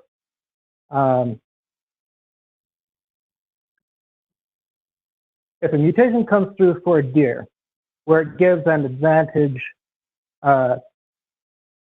for fighting the male in order to get the female. But it's not a mutation that hunters would want. Would that mutation kind of start to win out? Yep. Elephants. Yeah. Erika, what's happening with elephants right now? Yeah, so you've got these, it's really sad, right? So there's a term for elephants that have these enormous, beautiful tusks, right? And you call them tuskers, or like super tuskers. And there's some famous ones like Team, I think from Masai Mara, where these elephants that their tusks are so enormous. Their tusks are made of ivory, and when they walk, their tusks like almost like toe the ground, right? Like they almost like carve it up like you would use a tractor or like a backhoe for. They're crazy large. And the purpose of these tusks, as far as we can tell, is twofold, right? So African elephants are unique compared to Asian elephants, and that the tusks exist in both sexes. So males and females both have massive tusks that they utilize, and the males typically use them in intrasexual competition, whereas the females use them to defend their offspring against predators. And this is something that we see a lot in like artiodactyls and parasidactyls and proboscideans, as the example here, where it's like weaponry will be more likely to be monomorphic on like open landscapes because it's utilized in predator defense by females. In more closed environments, you tend to see it's more likely to be male biased, because the males are typically, not always, but in mammals, typically the sex that's competing for access to the females. So in elephants, you've got these big, beautiful tusks, and the males use them to compete, and the females are using them to protect against predators. And then you put a predator on the scene who specifically targets elephants with giant tusks. Like, that's the character that is being selected against, because we like ivory. We use it to make things, and we also just like to shoot big things with big, pretty weapons. And so over time, the elephants that have smaller tusks are less likely to be shot by hunters, so they live longer, reproduce more, and pass off their genetics for more gracile tusks, or sometimes no tusks at all. And so the percentage of elephants that are being born with no tusks is actually a lot higher, particularly in females, than it was in the past. We're seeing a trend toward tusklessness in African elephants of today, which is like, on one hand, it's kind of sad because it's like, oh, those tusks are really cool. But on the other hand, what a fantastic natural defense against human poaching or intentional hunting of big tusked elephants, right? The species is just like, okay, like the tusks might be kind of useful against defending against predators or fighting each other, but it's not worth that. And then the species as a whole sees a reduction in the proliferation of these big tusks over time, which is a classic example of like hunting's influence or potential influence on animal morphology. And I'll just add one thing to this story, which is super cool, is that the tuskless trait, that's what we call the phenotype without having tusks. It's called tuskless, very creative. And that actually, so there was a bottleneck in elephants within the last few thousand years, probably not associated with human hunting, probably more a climate transition thing, but there was a bottleneck in African elephants within the last few thousand years. I haven't looked specifically at the year in a while, so I don't remember kind of where that range is that we've established. But one of the things that happens in a population bottleneck is you have this phenomenon called genetic drift, where the genetic composition of that population after the bottleneck is a random sampling of the traits that existed before the bottleneck. And it's probably the case that tuskless increased in frequency in part because of the bottleneck, because it would not have been a beneficial trait in just your standard competitive elephant, environment. You go through the bottleneck where it doesn't matter if you have tusks or not, right? It's essentially random with regard to that trait. Survival is essentially random with regard to tusks through the bottleneck. And that tuskless trait, just by chance, becomes more common in that population. Fast forward a few thousand years, now humans with guns are hunting you almost to extinction, except the tuskless trait makes them ignore you. And now that trait is much more common than it would otherwise be. So it's this kind of two-step thing that's happening, where you had this chance event thousands of years ago that just made that trait more common than it might otherwise have been, combined with this very specific selective environment imposed by humans, leading to this very specific evolutionary trend in elephants. That's so cool. Fascinating. It's really interesting. Cool. Like I feel like genetic drift as a mechanism is almost always downplayed. Like every time that I've been in a class where we talk about genetic drift, it's like, oh, natural selection, mutation, gene flow, genetic drift. It's like kind of like at the very end. No. You need that genetic drift. It's a big deal. Yeah, it has to be mentioned because, like you said, it's these chance proliferate or these chance events that genes manage to squeak through. Whether it's a population bottleneck due to the founder effect, or a population bottleneck due to like a true local natural event, like an extirpation event almost, or near extirpation event. And then it's like, oh well, if your trait managed to make through, right? If you were 1 in 100 before, and now you're 1 in 10, the odds of that gene being like making it through and becoming significantly more common than it used to be are pretty good. And then it's like, well, that gene might be selected upon down the line if conditions permit. And like, you're right, it's such a specific situation that tuskless would be allowed to proliferate in African elephants. Like, I'm almost struggling to think of a situation outside of human pressure that would select for maybe like a extreme drought, right, where it's like depositing that ivory is just super, super taxing on them. But other than that, I have no idea. Yeah, I don't know. And even the drought would, because you think about elephant lifespans, it would have to last decades to have an impact, right? Because a 1 or 2 year drought isn't going to have, it's not like Darwin's finches where, it fluctuates year to year. Elephants live a long time and they only have a few kids. So yeah, it's tricky to come up with a hypothetical that would mimic that exact dynamic that we're experiencing. Yeah, and like it's that situation you're talking about, like where you see that favoring of like these different life histories, this alternative, like reproduce fast, reproduce a lot, die young. That entire reproductive suite of characteristics. It pops up every single time after mass extinction events, right? Because those little guys are so hard to stamp out in their entirety, and like much rarer individuals, right? Species that are rarer in any kind of ecological setup, that have these longer lifespans, things that tend to be at least more likely, looking at the survey of mammals and birds, are like kind of rarer, things like intelligence and long lifespan and stuff like that. They're wiped out a lot more easily. They're just rarer overall. And then you got these little critters that manage to eck their way through every single time. Yep. By the way, Troy, some people. Oh yeah, let's hear from Troy first, and then I just want to make a note for everybody. It's kind of topic this brushes up against. Yeah.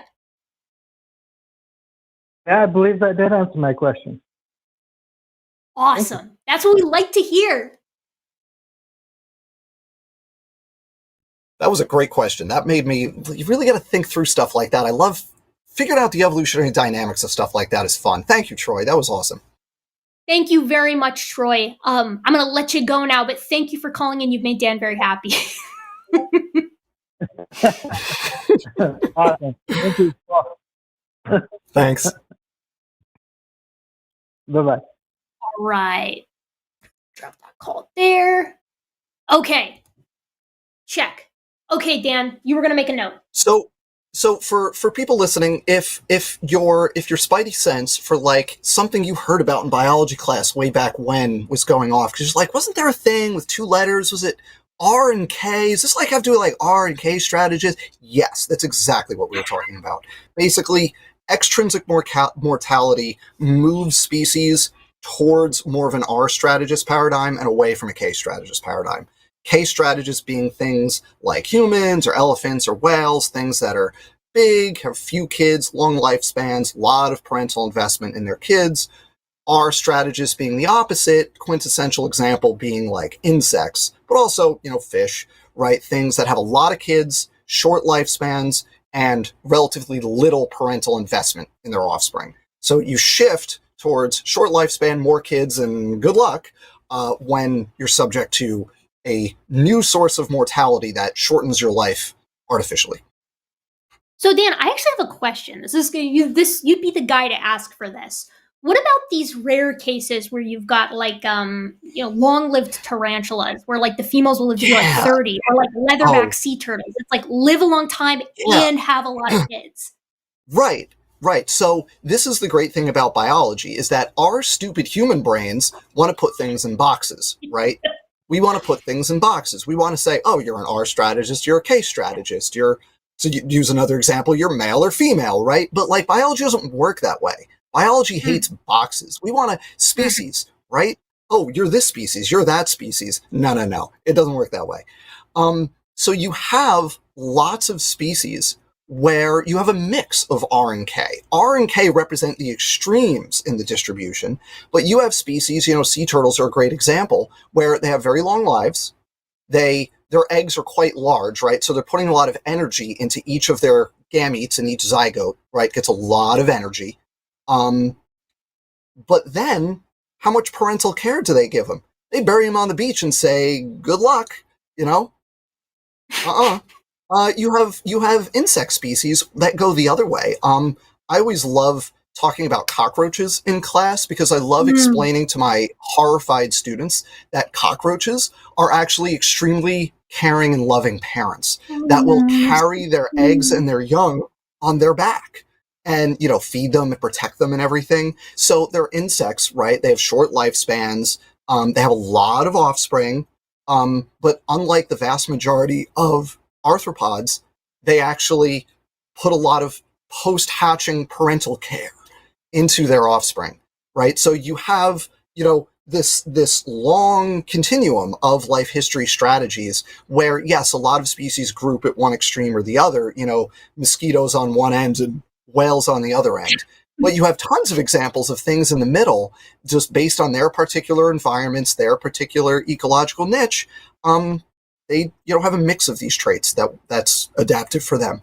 And that's super cool. Like you have insects that are really great parents, and you could have vertebrates that might live to 100 and never once talk to their children. Just have like, yep, see you later. Good luck. Yeah. Hope this was in the right direction. Right? Yeah. Well, it's interesting too. Cool. Like, it's so cool to me how this particular in the parental care, like that type of strategy where it's like, all right, I'm going to have a handful of offspring and I'm really going to give it my all, right? I'm going to really invest in them. And this has popped up convergently in so many different taxa. Like, this is a strategy that works, right? Until it doesn't. It works really, really well. Birds do it. Mammals do it. Like you said, arthropods do it. Reptiles do it to some degree, right? Where it's like it's like if you know that the kid is yours, which in the case of females, typically it's quite easy. If you laid the eggs, you're like, it's probably mine. Right? Like males, it gets a little weird, and like for a lot of birds, there's basically an understanding that like I might be raising your kids, you might be raising mine, but we're not going to talk about it, right? The birds kind of do their own thing, right? Yeah, right. For the females where you have certain maternity, then you have, it makes sense, right? You could do the math. This is where we get into like the math of the adaptive strategies and the game theory of it, right? Of like, how much investment should I put into this offspring? Does it pay to do that? Or should I go find a new mate and have more kids, right? And selection is beautiful because now we're talking about selection rather than drift, right? We're going fully the other way now. Yeah. Because now you can talk about the dynamics of like, it's just, alleles that are going to, predispose you to one strategy or the other. Which one wins? Whoever has the most grandkids, essentially, that's the one that wins, right? Yeah. And so that's the one that predominates in the population. It's wonderful. And the best thing is there are populations that kind of do like this round robin thing, where it's a game of rock, paper, scissors, because there's no one best stable strategy. It kind of rotates over many generations, and you can document changes in things like mating strategy in the population based on what other individuals are doing. Yeah. And like, oops. Is this a hit? Oh, okay. Sorry. I totally lost track of time. I always have so much fun on these shows that I'm like, all right, come on, let's get some more calls in. Like, we got time at least for 3 or 4 more calls. And I'm it's just like, nerding out. We've been on for an hour and a half, and it might be time to move on to super chats. Should we go to the next call? Callers calling in. We did some polls. There were like 4% of people were young Earth creationists and anti-evolution, but none of them were brave enough to call in. Okay. Shame, all of you. You know what? I actually saw someone whose like username was like Hollywood is the Nephilim or something like that. And it's like, I know that you are probably a younger creationist. Get in here. No. That's our friend Nee. Do you remember they super chat a lot? NNY Nee. Oh shoot. That's wait, me. Yeah, now I know. Oh my god, sorry. Okay, oops, I wasn't in the joke. Well, let's get started with the super chats, because I'm assuming, Jimmy, do we have a lot? We have a lot of super chats. We've got about a page, but now is when people start to send them in. But definitely, people send in your super chats. Otherwise, we have to sell the show to Kent Hovind, $5 or more. And also, it's a nice way to say like, we really like this host, we like this pairing. It makes it so I am more likely to put them together again. Also, Erika, after the show, let's go into your camera settings. You are blue. Am I blue? But I'm a Gutsick Gibbon. That's the color I'm supposed to be. I think your white balance is probably set to cold or something. I think we need to. Oh, man. I just noticed, and like here we are 2 hours later. I've only just noticed, but we'll fix it later. At least it's thematically on point, right? My little Gibbon cartoon is blue, so like it's only natural that I would be blue. This is my true form. Dabba dee dabba die. Yeah. All right, let's do these super chats. And while we're doing them, guys, like super chat in. Like, come on, show some support for your favorite, 2 people who'd like to dunk on young Earth creationists. That's what we do. It's an extremely specific niche, but we have found it. We have made it our own. This is what we do. We occupy it. Yeah, and some encouragement. Come on, if you want more, heat problem and Kent Hovind jokes and stuff like that, you gotta show some support. Otherwise, Jimmy's right. Kent will buy the channel and super chats will go towards his 5th Patriot University degree. We can't have that. He can't be a 5th time over doctor. For 666 from Hank says, somebody say isteroid? Boo. I would return Left it on the table. Boo. We should have said, we just missed it. We should have said isteroid. I'm in. Yeah. So we've got catastrophic plate tectonics. We've got hydroplate, ice canopy, and now we've got isteroid. I like it. The isteroid. I think isteroid is when you put. That's the name of the model. I think isteroid is when you put anabolics in a milkshake. Think about it. Boo! Right. Too many bad jokes here, Jimmy. You can't pile on. Look, I am all about the dad jokes. I'm all about the bad puns. So keep them coming. See, yeah, sorry. I'm on an anti-bad joke, dad joke campaign. Just kidding. I actually enjoy them, but this is the only time I'll ever admit it. For $4.99 from Cessna Pilot, Erika, you're not listed in the line video descriptions as a host along with the other hosts. Fix this travesty. Jimmy, great show ever. Jimmy? No wonder I'm blue. I must have known this. Update that shit like once a year. Is Dave in there? I hope Dave's in there. There's a chance Dave's not in there. I forgot that that's in the description. Look, in fairness, can I just say, related to that, I teach the same classes every year. I teach my summer classes every year. There's stuff where like I carry it over from year to year and just like forget. Like there have been years I've just like forgotten. Like I've just missed that like Thanksgiving is on a different day in the syllabus. And just like it happens. It happens. Dude, I'm responsible for setting up the Blackboard, and I don't know for setting up our Blackboard page for the labs as resident head TA, which is a gig that you do not want. The timestamp for one of our assignments, I don't know where it's hidden in Blackboard. I can't find it anywhere. And so we're still getting like notices where students like right when the class starts, it'll be like, you missed this assignment that was due, January 8th in 2019. And it's like, well, you're just going to have to live with that. We're just going to have to make our peace with that, whatever it is. For 20 Canadian dollars from John D. So if the creationists ever get up and say the flood was miraculous, then why did this God require frail humans to build the boat in the first place? Seriously. Once the miracle card is played, once that trap card activates, it's game over on so many different like theological and scientific issues. Like we have to have a lot of very serious conversations once that card goes down. And I just want to say, I still think it's the right move. I think if creationists just are open to compromise on a lot of these things, they don't have to build complicated, silly models to explain them. And I'll give you another example of this related to the flood, right? There's right now, right, we know that Homo sapiens originated in somewhere in sub-Saharan Africa and subsequently radiated throughout the rest of the world. And there's lots of crisscrossing and there's lots of founder events that do funny things with our genetic diversity as we radiate. And creationists have to figure out how this happened because they have us radiating twice from the Middle East, right? With the Get Off the Ark bottleneck and then Tower of Babel.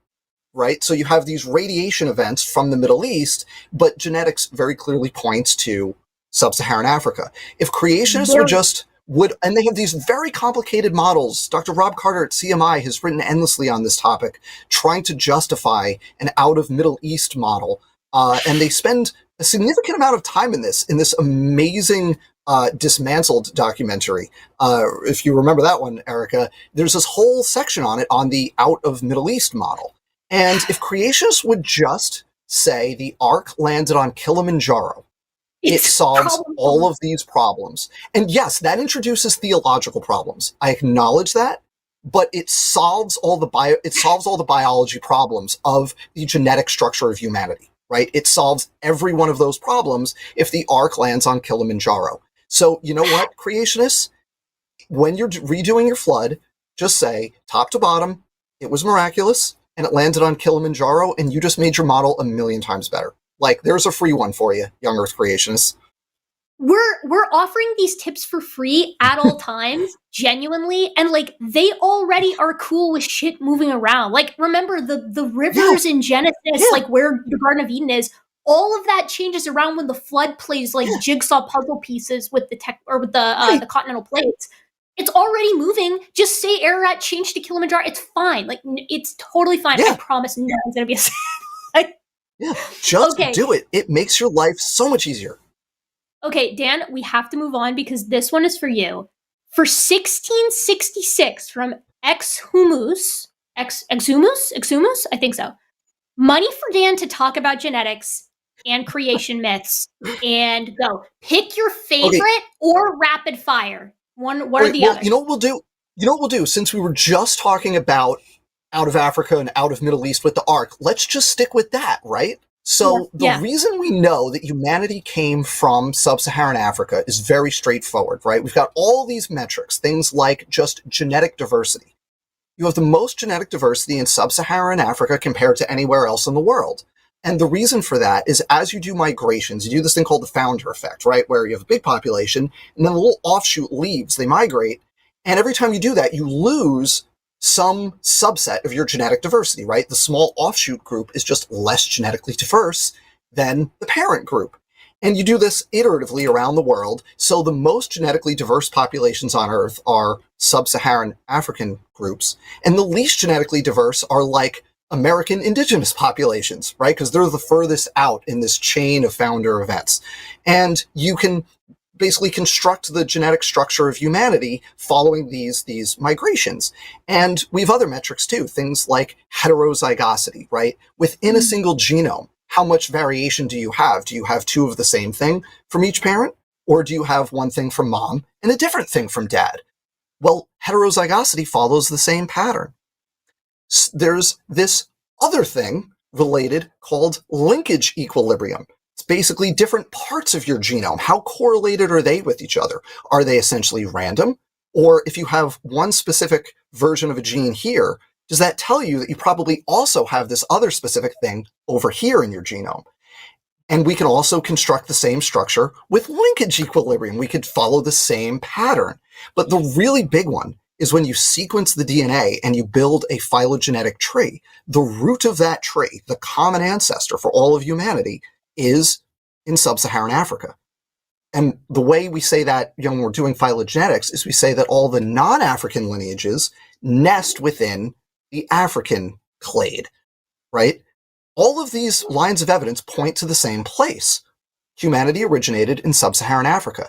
Creationists come up with all different things to try to get around this. So, for example, they'll say that, well, African populations have a higher mutation rate than everybody else. That explains the higher diversity. That's not accurate.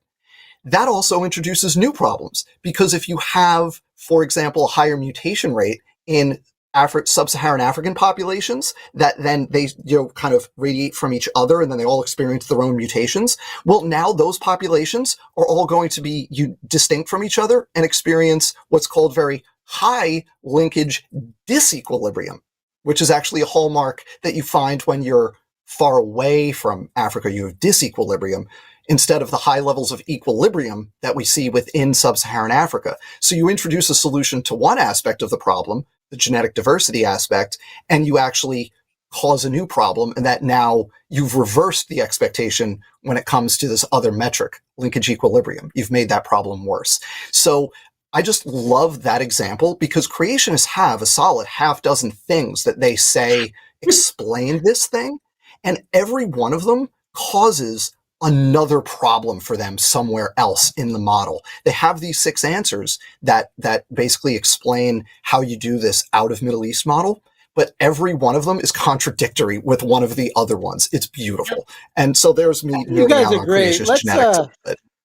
You guys are awesome. Let's put a cap of 30 seconds per $5 so we get out of here before the night's over.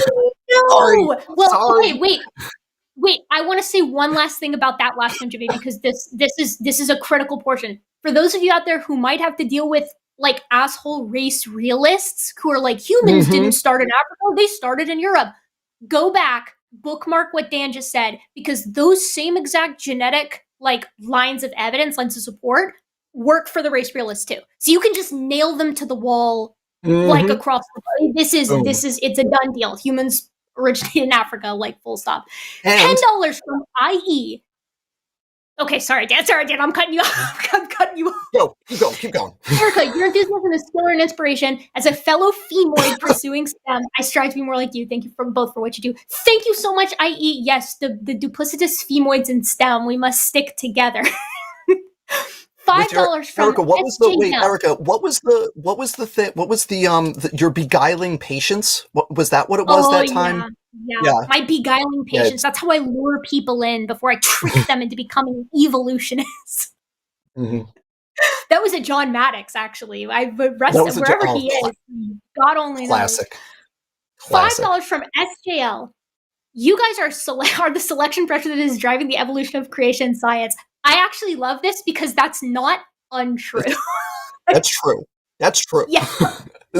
There have been, professional creation scientists have written things specifically responding to stuff Erika has written and specifically responding to stuff I've said, and they've had to adjust their arguments based on stuff that it's true.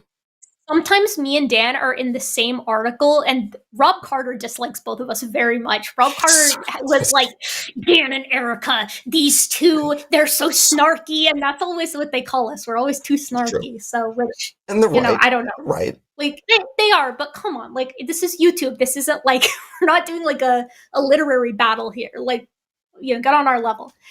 $10 from Monkey to Typewriter. Great show, y'all. I recently had my genome sequenced and learned I have more Neanderthal DNA than 93% of people. Is there any chance that some of that is actually Denisovan? Love seeing you back, GG. Oh, this is a really good question. That's cool. Yeah, first of all, that's really cool. It depends on the sections, right? Because there is some introgression between Neanderthals and Denisovans. So, like, because Neanderthals and Denisovans, these two populations, were capable of interbreeding, it's possible that sections that you share with Neanderthals, like, actually may have come from an earlier group of Denisovans, which is, like, really insane to think about. It's also, I don't know if any of the commercial, 23andMe, Ancestry, I don't know if any of those actually look for the Denisovan sequences. I'll say yet, because I'm sure they will at some point, right? Because they previously, only did mitochondrial DNA, and then as it's gotten cheaper and gotten better at it, they've, introduced autosomal sequencing, and they've gotten, more precise in everything as their sample sizes grow. And now one of the things they do is they'll look for the Neanderthal markers. And I don't know if any of them, will separate it out, but it's also possible that they just kind of lump any ancient DNA, like they might just be pulling from all the ancient DNA that we know of and just calling it Neanderthal sequences, even though it might also be some Denisovan in those databases now, right? So, they may split it out eventually, but I don't know that any of them do that yet.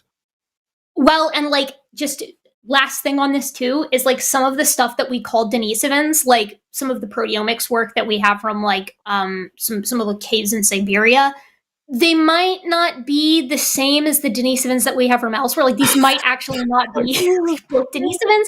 It really depends. So you might actually have numerous different ancient hominins in your DNA, which is like so sick and really cool. So cool. So what do we have? Oh, okay. $10 from the Raven 200, he, him. A Christian told me once before God's law was introduced, incest didn't exist because siblings had completely different DNA. They were 100% serious. Jimmy, go take a bullhammer elbow from Wade Barrett. So Jimmy, I think that's a go fuck yourself, Jimmy. For you, that was very creative. I think that the Raven 200 deserves some.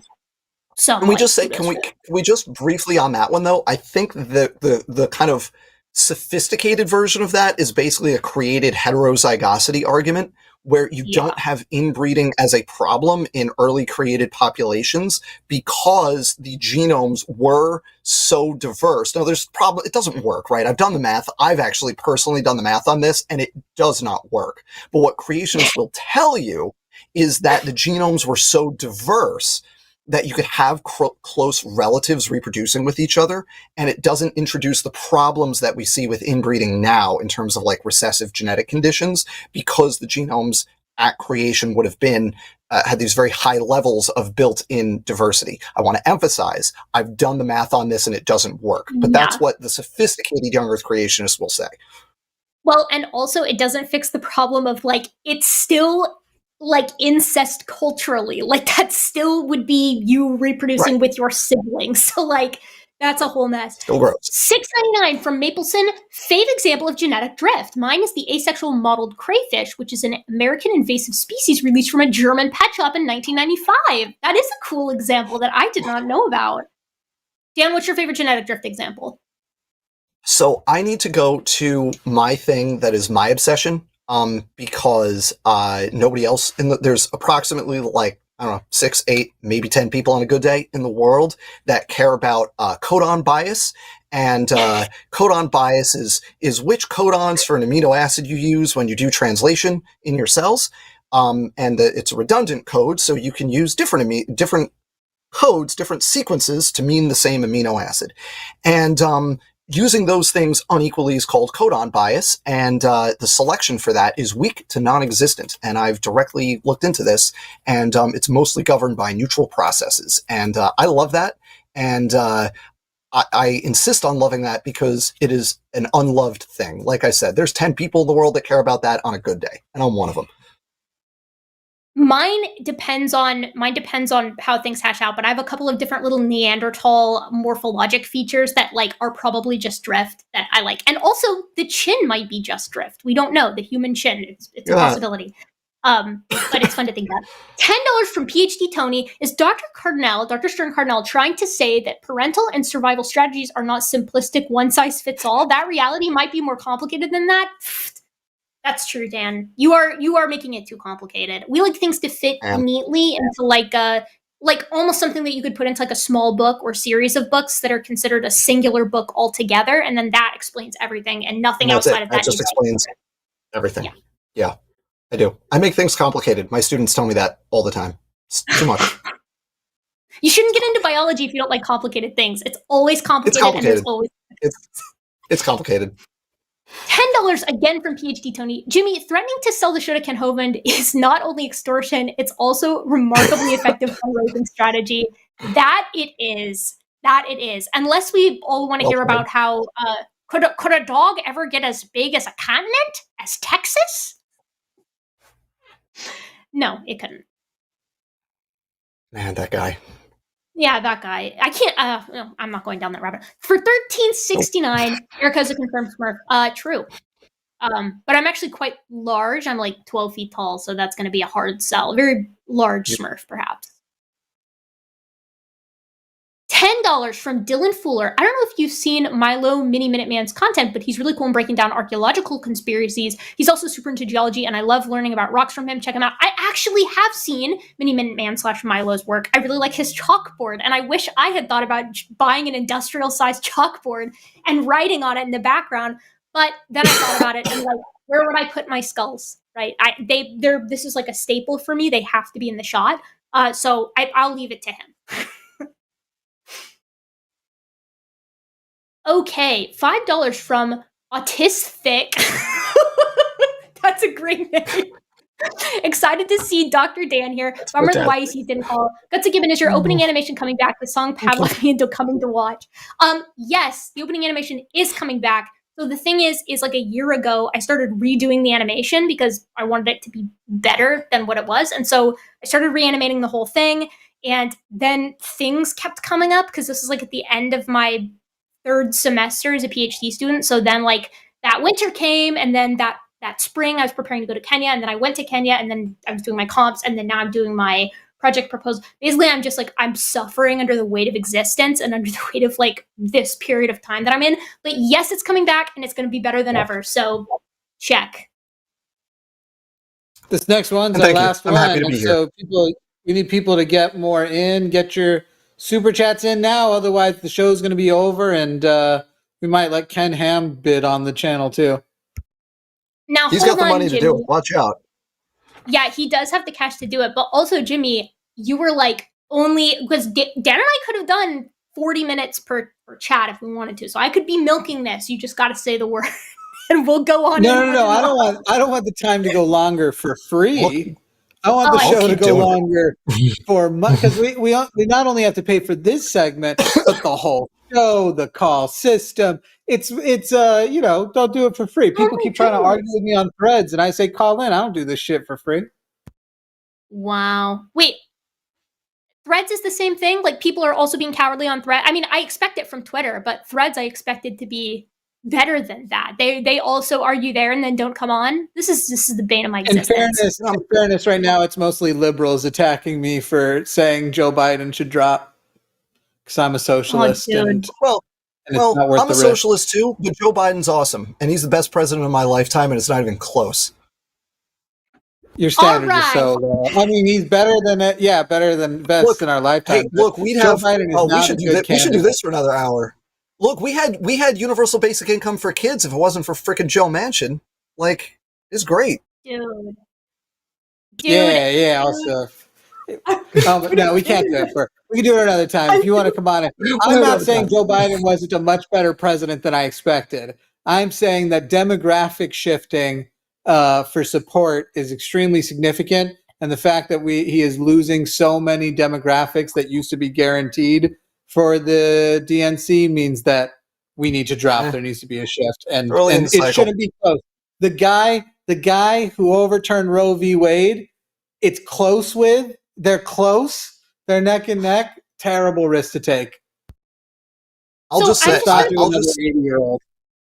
So I'll just put a little pin here, and then what we can do is when the show's over, we can duke it out backstage. Nah, I got shit to do. $10 from Monkey at Typewriter with for his Joe Biden, wife. everybody. Think you two are too course. snarky, so you're saying they haven't dealt with That's a good point. Had a different joke, but YouTube won't let me use Kent's prison number. That's a good point. I actually love the fact that Kent's prison number is so well known. Like, I really think that is absolutely hysterical, and he gets perturbed when it's used against him as well. And it's like, well, then maybe you shouldn't have gone to jail. So, and Maybe. Quite possibly, we'll see what happens. But yeah, he's got plenty of pending legal affairs for things that are by and large much worse than tax evasion. So we'll see where those go. I have to interrupt Okay. because Dr. Dan said vote for Biden, people. Of course, vote for Biden in the general election. I'm There you not go. saying We're don't good. vote for Biden We're or good. vote third party. I'm not an idiot. I'm saying We're good. we could do We're a good, better man. candidate. We're good. We're all We're good. gonna hope for the best. You And we're gonna guys, work for it. thank you so much for being here tonight. This was an absolute blast. As always, please out there take care of yourselves. Consider, Jimmy, are super thanks allowed on the line? Do you have that? Yeah. Okay. Yeah, you can super Do it. thanks. Do a super thanks if you want. And obviously, Dan, please give us your plugs. Plug yourself really quickly. Thank you again for being a Yeah, go guest plug today. yourself, Dan. Thank you. I will plug myself on air. Thank you. Thank you for inviting me, Erika. This has been a delight. It's always wonderful to nerd out, and we got some great questions. And as for people who don't know me, I'm Dan. I'm an evolutionary biologist, and as you can probably tell, I love nerding out about evolutionary biology. Ask me about biology and like how much time you got, because I'll just go. Yeah. I'll just go. But on YouTube, what I do is I have a channel. It's linked in the description. It's called Creation Myths, and I take very specific scientific creationist claims, things like created heterozygosity and the out of Middle East idea or genetic entropy, and break it down. Go through where it came from, what the kind of idea is, what the hypothesis is, and then why it's nonsense, essentially. That's what we do. I also have interviews with professional creationists. So I've had Dr. Fuzz Rana on there. I've talked to Paul Price, Sal Cordova, Dr. Michael Behe, Dr. Charles Jackson. I'm sure forgetting people. I've talked to Gleason, and I've talked to Lyle, not on my channel, but elsewhere. Yeah. So, I like to have professional creationists on who are credentialed, who know their stuff, and just like really dig into what their arguments are, and you'll find the cracks in them, right? And where it starts to fall apart.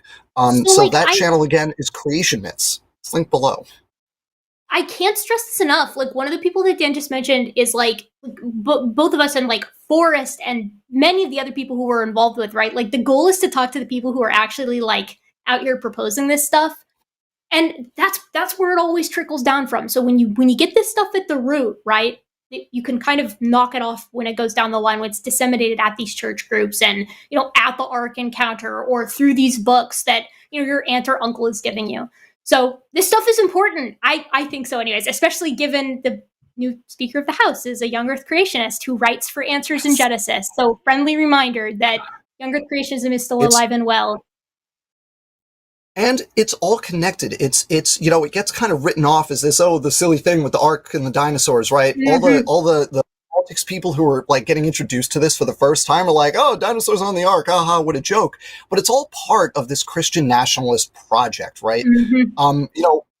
Erika and I joke, we laugh at this stuff. I laugh at it because it's funny and it's silly, but also at the same time, it's deadly serious because you can't separate out the young Earth creationism from the Christian nationalism, the anti-LGBT plus stuff. It's all of a piece, right? It's all part of the same project. The homeschooling movement, the defunding of public schools, the undermining of just like basic science awareness when it comes to climate change, vaccines, like all of these things are part of the same project.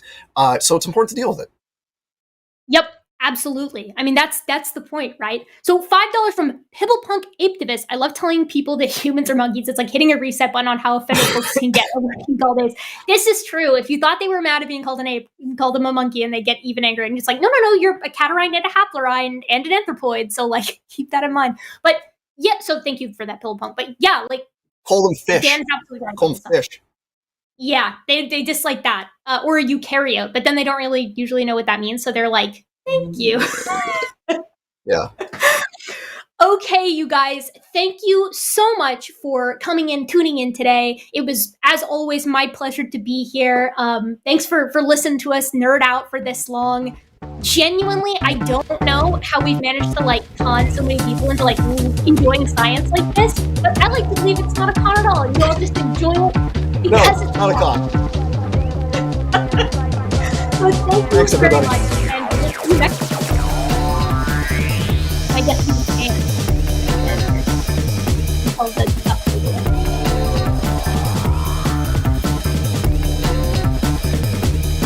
How long does it stay on? I don't know. We can say it now. Martin, fade it out.